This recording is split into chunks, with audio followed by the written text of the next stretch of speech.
Many staff who enjoyed work from home during the pandemic moved to cheaper areas and have stayed there. Recent research out of Stanford University defines super commutes as a distance of more than 75 miles or 120 kilometers. They say super commutes in the United States have grown by almost a third post-pandemic from November 2023 to February of this year. Now, those commutes take an average of 2 hours and 20 minutes each way. Market research company Euromonitor says that globally, more than 3% of commuters travel up to 2 hours more than once a week for work. Cheaper housing is often the reason for these super commutes, but others say there are trade-offs in time and energy.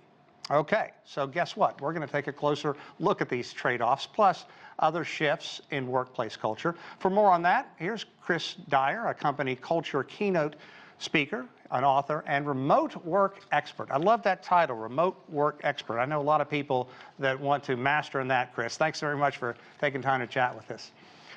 Thanks for having me, John.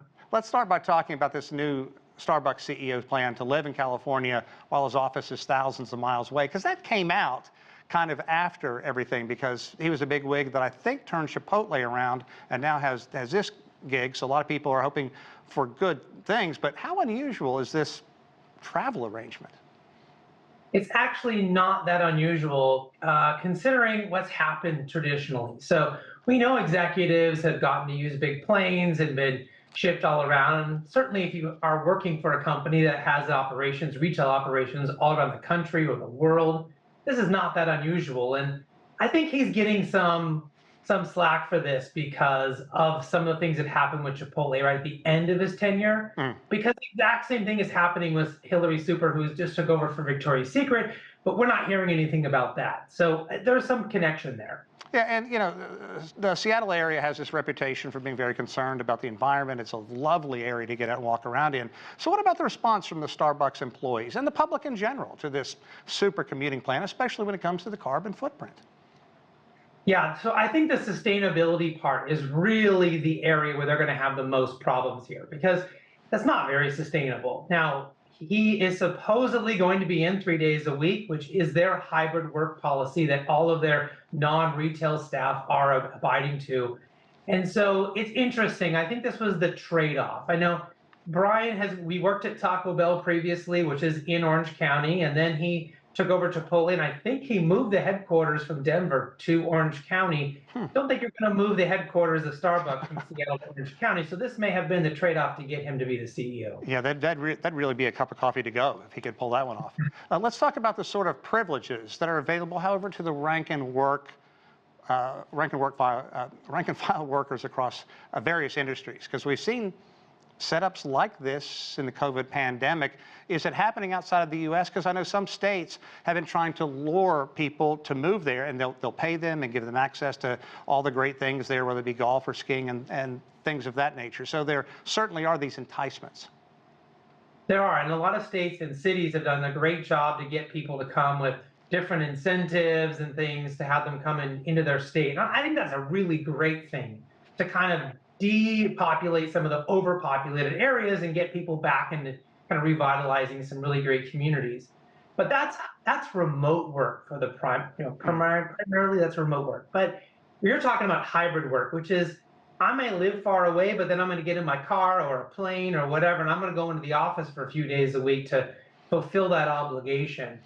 And that it really isn't being given as a perk to most employees. They're having to get there on their own and just put up with that commute if they want to have that kind of alternate place to live. You know, I'm one of these people that I can't stand the commute. I mean, I moved to a much smaller place to be a lot closer to work, and I don't really get the argument for allowing people to live miles and miles away from the office and schools.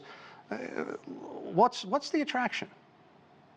Well, I guess it all depends on where you live. So I guess I have I'm in Southern California, so it is normal for people to get in the car and drive 2 hours to go into LA to work every single day. Yeah. But that opportunity and that job and the money that they can make outweigh maybe some of that time in the car. Now, if you could live somewhere, live out on a lake, go live somewhere very remote and out in the beautiful part of the country, and you only had to drive a bad commute 3 times a week, some people, that's a good trade-off.